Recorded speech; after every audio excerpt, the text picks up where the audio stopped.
Chapter 19 of The Picture of Dorian Gray, by Oscar Wilde. This recording is in the public domain. Read by Bob Neufeld. "There is no use your telling me that you are going to be good," cried Lord Henry, dipping his white fingers into a red copper bowl filled with rose water. "You are quite perfect. Pray don't change." Dorian Gray shook his head. "No, Harry, I have done too many dreadful things in my life.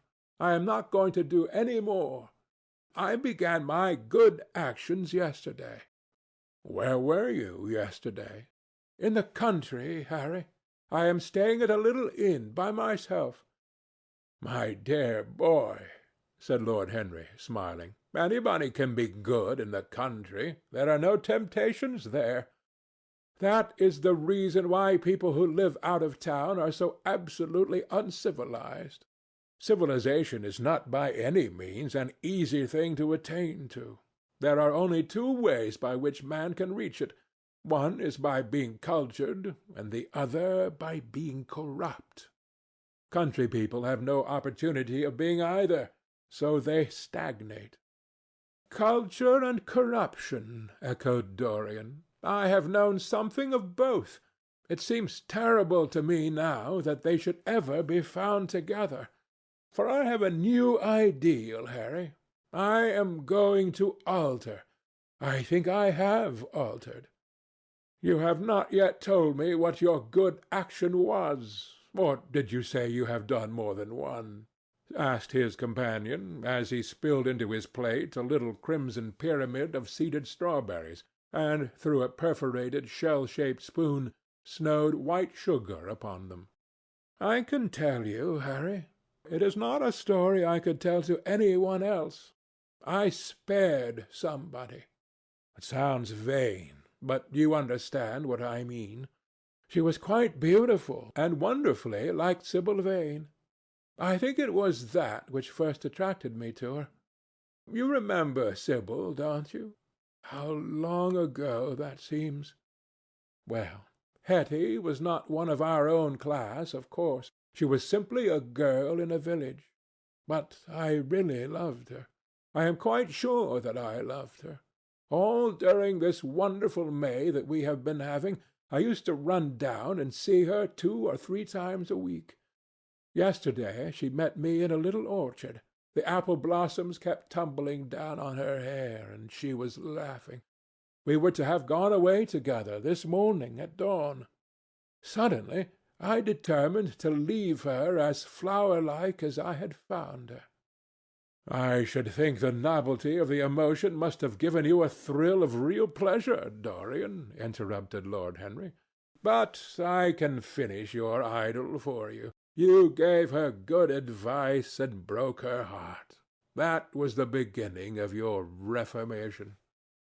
"Harry, you are horrible. You mustn't say these dreadful things. Hetty's heart is not broken. Of course she cried and all that, but there is no disgrace upon her. She can live like Perdita in her garden of mint and marigold." "And weep over a faithless Florizel," said Lord Henry, laughing as he leaned back in his chair. "My dear Dorian, you have the most curiously boyish moods. Do you think this girl will ever be really content now with any one of her own rank? I suppose she will be married some day to a rough carter or a grinning ploughman.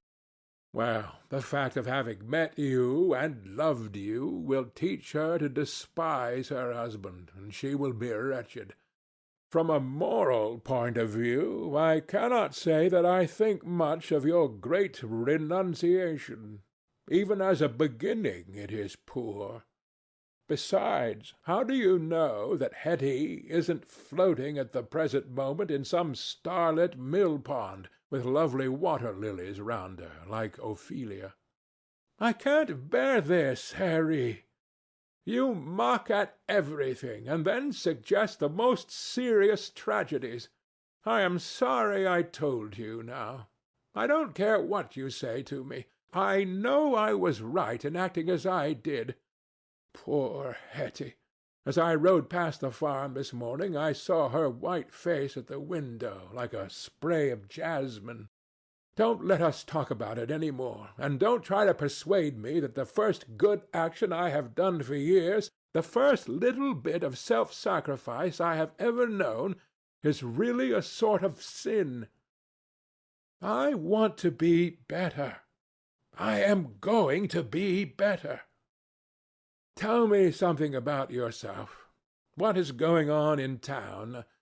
I have not been to the club for days. The people are discussing poor Basil's disappearance. I should have thought they had got tired of that by this time, said Dorian, pouring himself out some wine and frowning slightly. My dear boy, they have only been talking about it for 6 weeks, and the British public are really not equal to the mental strain of having more than one topic every 3 months. They have been very fortunate lately, however. They have had my own divorce case and Alan Campbell's suicide. Now they have got the mysterious disappearance of an artist. Scotland Yard still insists that the man in the grey ulster who left for Paris by the midnight train on the 9th of November was poor Basil, and the French police declare that Basil never arrived in Paris at all. I suppose in about a fortnight we shall be told that he has been seen in San Francisco. It is an odd thing, but everyone who disappears is said to be seen in San Francisco. It must be a delightful city, and possess all the attractions of the next world. What do you think has happened to Basil? Said Dorian, holding up his Burgundy against the light, and wondering how it was that he could discuss the matter so calmly. I have not the slightest idea. If Basil chooses to hide himself, it is no business of mine. If he is dead, I don't want to think about him. Death is the only thing that ever terrifies me. I hate it. Why? Said the young man wearily. Because, said Lord Henry, passing beneath his nostrils the gilt trellis of an open vinaigrette box. One can survive everything nowadays except that. Death and vulgarity are the only 2 facts in the 19th century that one cannot explain away. Let us have our coffee in the music-room, Dorian. You must play Chopin to me.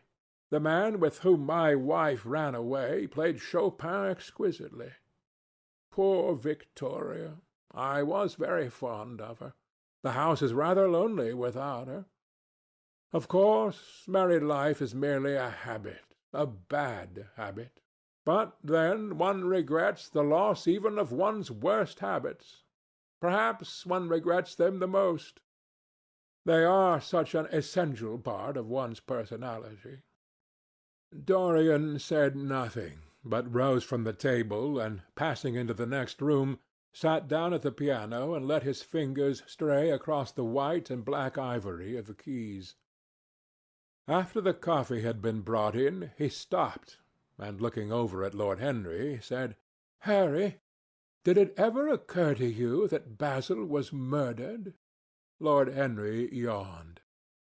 "Basil was very popular, and always wore a Waterbury watch. Why should he have been murdered? He was not clever enough to have enemies. Of course, he had a wonderful genius for painting, but a man can paint like Velasquez and yet be as dull as possible. Basil was really rather dull.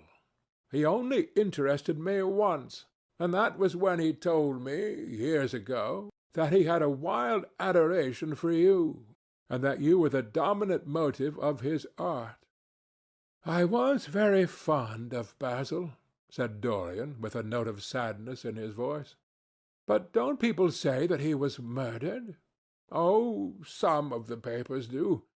It does not seem to me to be at all probable. I know there are dreadful places in Paris, but Basil was not the sort of man to have gone to them. He had no curiosity. It was his chief defect. What would you say, Harry, if I told you that I had murdered Basil?" said the younger man. He watched him intently after he had spoken. I would say, my dear fellow, that you are posing for a character that doesn't suit you. All crime is vulgar, just as all vulgarity is crime. It is not in you, Dorian, to commit a murder. I am sorry if I hurt your vanity by saying so, but I assure you it is true. Crime belongs exclusively to the lower orders. I don't blame them in the smallest degree. I should fancy that crime was to them what art is to us, simply a method of procuring extraordinary sensations. A method of procuring sensations? Do you think, then, that a man who has once committed a murder could possibly do the same crime again? Don't tell me that. Oh, well, anything becomes a pleasure if one does it too often, cried Lord Henry, laughing. That is one of the most important secrets of life. I should fancy, however, that murder is always a mistake. One should never do anything that one cannot talk about after dinner. But let us pass from poor Basil. I wish I could believe that he had come to some really romantic end, as you suggest, but I can't. I dare say he fell into the Seine off an omnibus, and that the conductor hushed up the scandal. Yes, I should fancy that was his end. I see him lying now on his back under those dull green waters, with the heavy barges floating over him and long weeds catching in his hair. Do you know, I don't think he would have done much more good work. During the last 10 years his painting had gone off very much. Dorian heaved a sigh, and Lord Henry strolled across the room and began to stroke the head of a curious Java parrot, a large grey-plumaged bird with pink crest and tail that was balancing itself upon a bamboo perch. As his pointed fingers touched it, he dropped the white scarf of crinkled lids over black glass-like eyes and began to sway backwards and forwards. Yes, he continued, turning round and taking his handkerchief out of his pocket, his painting had quite gone off. It seemed to me to have lost something. It had lost an ideal. When you and he ceased to be great friends, he ceased to be a great artist. What was it separated you? I suppose he bored you. If so, he never forgave you. It's a habit bores have. By the way, what has become of that wonderful portrait he did of you? I don't think I have ever seen it since he finished it. Oh, I remember your telling me, years ago, that you had sent it down to Selby, and that it had got mislaid or stolen on the way. You never got it back? Oh, what a pity. It was really a masterpiece. I remember I wanted to buy it. I wish I had now. It belonged to Basil's best period. Since then, his work was that curious mixture of bad painting and good intentions that always entitles a man to be called a representative British artist. Did you advertise for it? You should. I forget, said Dorian. I suppose I did, but I never really liked it. I am sorry I sat for it. The memory of the thing is hateful to me. Why do you talk of it? It used to remind me of those curious lines in some play. Hamlet, I think. How do they run? Like the painting of a sorrow, a face without a heart. Yes, that is what it was like. Lord Henry laughed. If a man treats life artistically, his brain is his heart, he answered, sinking into an armchair. Dorian Gray shook his head and struck some soft chords on the piano. Like the painting of a sorrow, he repeated, a face without a heart. The elder man lay back and looked at him with half-closed eyes. By the way, Dorian, he said after a pause, what does it profit a man if he gain the whole world and lose— how does the quotation run? his own soul." The music jarred, and Dorian Gray started and stared at his friend. "Why do you ask me that, Harry?" "My dear fellow," said Lord Henry, elevating his eyebrows in surprise, "I asked you because I thought you might be able to give me an answer. That is all.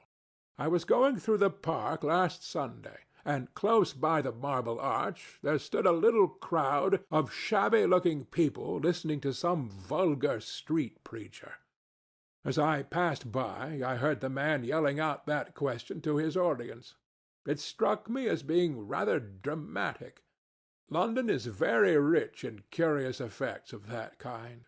A wet Sunday, an uncouth Christian in a mackintosh, a ring of sickly white faces under a broken roof of dripping umbrellas, and a wonderful phrase flung into the air by shrill hysterical lips.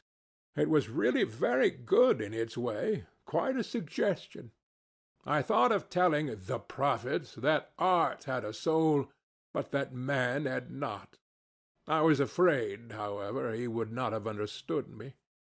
Don't, Harry. The soul is a terrible reality. It can be bought and sold and bartered away. It can be poisoned or made perfect. There is a soul in each one of us. I know it. Do you feel quite sure of that, Dorian? Quite sure? Ah, then it must be an illusion. The things one feels absolutely certain about are never true. That is the fatality of faith and the lesson of romance. How grave you are! Don't be so serious. What have you or I to do with the superstitions of our age? No, we have given up our belief in the soul.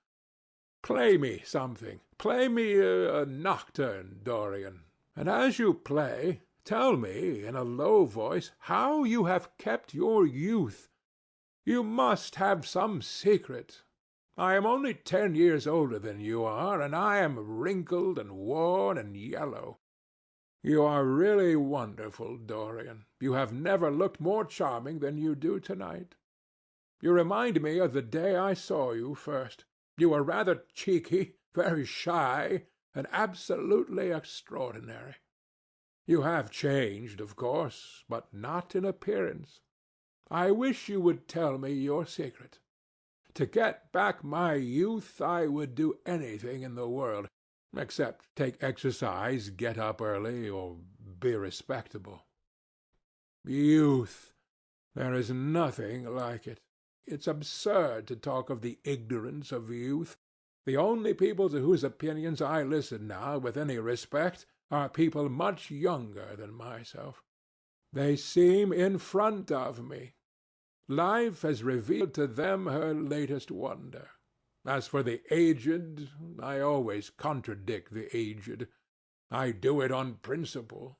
If you ask them their opinion on something that happened yesterday, they solemnly give you the opinions current in 1820, when people wore high stocks, believed in everything, and knew absolutely nothing. How lovely that thing you are playing is! I wonder, did Chopin write it in Majorca, with the sea weeping round the villa and the salt spray dashing against the panes? It is marvellously romantic. What a blessing it is that there is one art left to us that is not imitative. Don't stop. I want music tonight. It seems to me that you are the young Apollo and I am Marsyas in listening to you. I have sorrows, Dorian, of my own that even you know nothing of. The tragedy of old age is not that one is old, but that one is young. I am amazed sometimes at my own sincerity. Ah, Dorian, how happy you are! What an exquisite life you have had! You have drunk deeply of everything. You have crushed the grapes against your palate. Nothing has been hidden from you. And it has all been to you no more than the sound of music. It has not marred you. You are still the same." "I am not the same, Harry." "Yes, you are the same. I wonder what the rest of your life will be. Don't spoil it by renunciations. At present you are a perfect type. Don't make yourself incomplete. You are quite flawless now. You need not shake your head. You know you are. Besides, Dorian, don't deceive yourself. Life is not governed by will or intention. Life is a question of nerves and fibres and slowly built-up cells in which thought hides itself and passion has its dreams.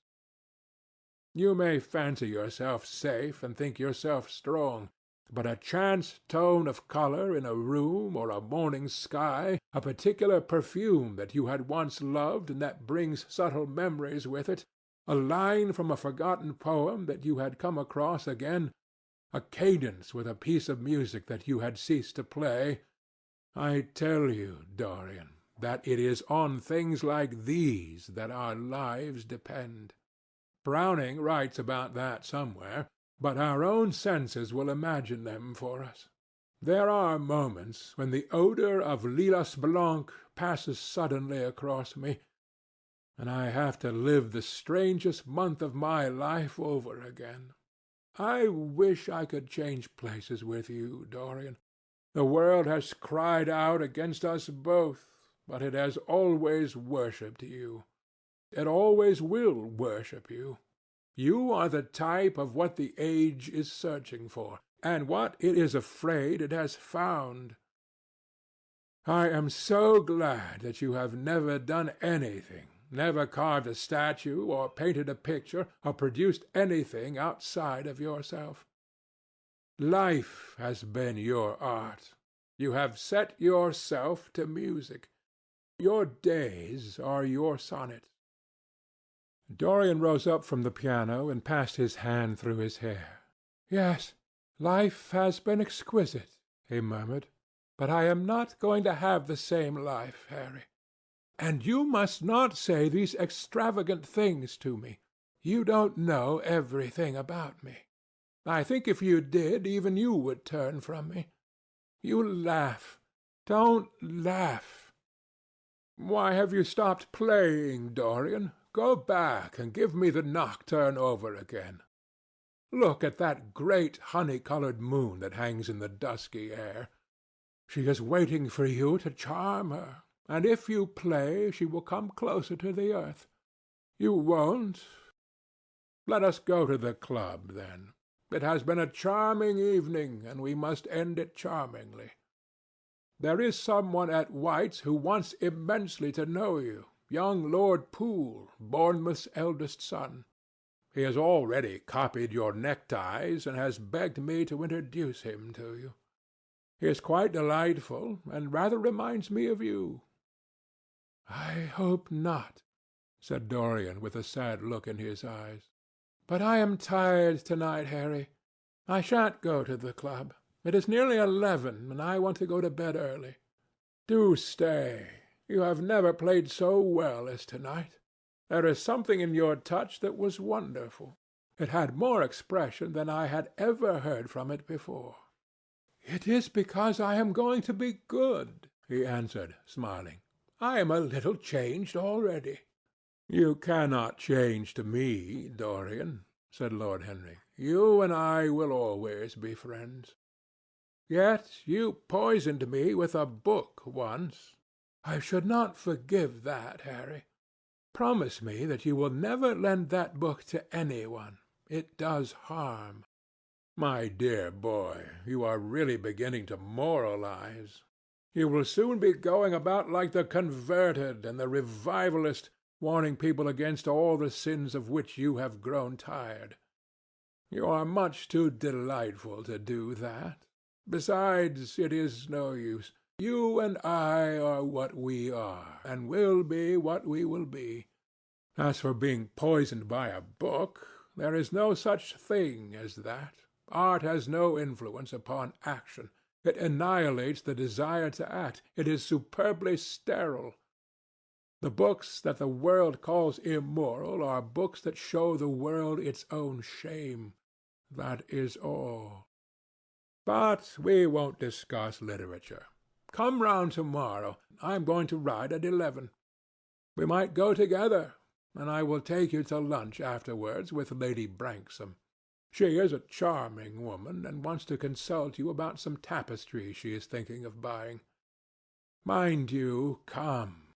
Or shall we lunch with our little Duchess? She says she never sees you now. Perhaps you are tired of Gladys. I thought you would be. Her clever tongue gets on one's nerves. Well, in any case, be here at 11. Must I really come, Harry? Certainly. The park is quite lovely now. I don't think there have been such lilacs since the year I met you. Very well, I shall be here at 11, said Dorian. Good night, Harry. As he reached the door, he hesitated for a moment, as if he had something more to say. Then he sighed and went out. End of chapter 19.